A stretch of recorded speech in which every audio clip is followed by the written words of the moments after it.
Welcome to this Tutor to You Sociology topic video looking at ownership and control of the media, focusing on pluralist approaches. In studying the media, sociologists often discuss the pluralist approach.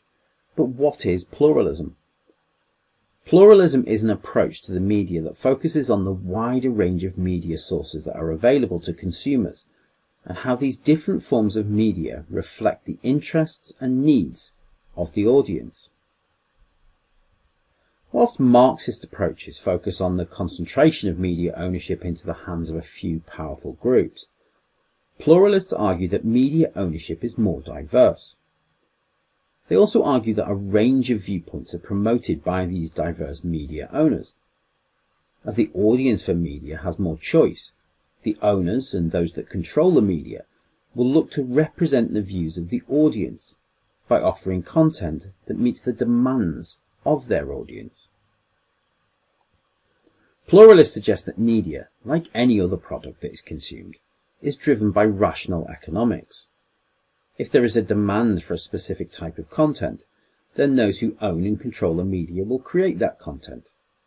If there is limited demand, then it is unlikely to be produced, or may be produced by smaller media sources, for example through new media such as YouTube or blogs.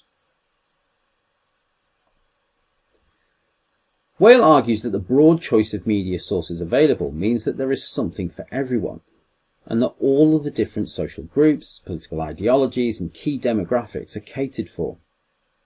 For example, with newspapers, whilst there are many newspapers that conform to mainstream media stereotypes, there are alternative publications available either online or in print. This can be further evidenced in the era of new media, with the growth of alternative political views being promoted online. For example, Guido Fawkes, Breitbart, Novara Media and The Canary all providing alternatives to the mainstream media and its middle-of-the-road approach.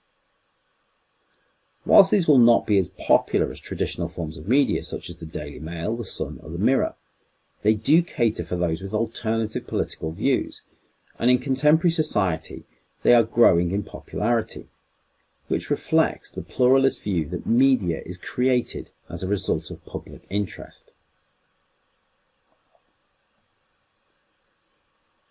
Pluralists argue that media is dictated by the audience, and that media sources spend money and time collating data on circulation figures, viewing figures and compiling surveys and polls on the tastes and preferences of their audience. Pluralists argue that the most popular forms of content are often replicated across different platforms, as media sources know that is what people want and like. Programs such as Strictly Come Dancing and Love Island will create copycat shows or spin-offs to complement the viewer's experiences. Trends such as those of reality TV in the late 1990s and early part of the 21st century may have started with programs such as Big Brother, but similar formats were used in order to meet the demands of the audience.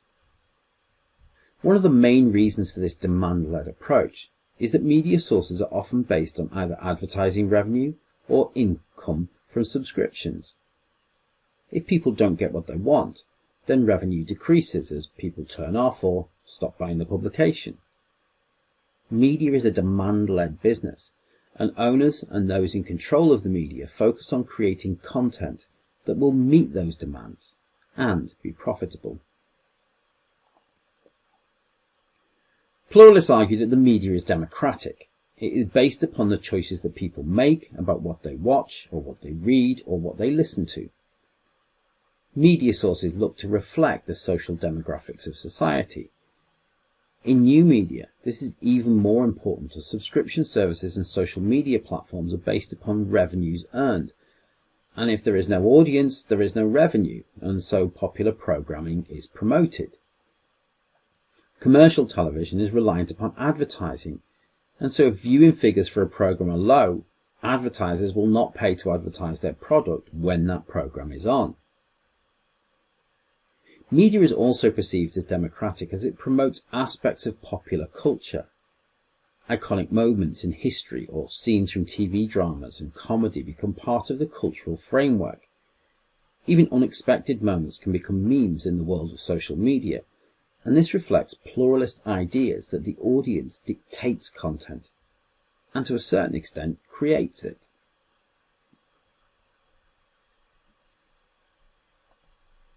However, pluralist approaches have been criticised by other approaches. Marxists suggest that it is not the audience that chooses the content, but rather the owners, editors and reporters, who manipulate the media, creating a false consciousness that we have a choice in what we watch, when in reality it's chosen for us. Neo-Marxists suggest that pluralists failed to take into account that the media promotes false needs through advertising, whilst also promoting an illusion of choice, for example through different TV channels or streaming services that largely produce similar content. Whilst other pluralists suggest that owners and those that control the media make rational economic decisions, Davies has suggested that this becomes increasingly difficult in the 21st century, but that the range of media sources means that people still have a choice to switch over or click onto another website if they don't agree with the messages being promoted. With the explosion of new media in the digital age, it's difficult to argue that there is not a choice, even if the majority of media promotes similar ideals. That concludes this Tutor to You Sociology topic video on ownership and control of the media, looking at pluralist approaches. Thanks for watching.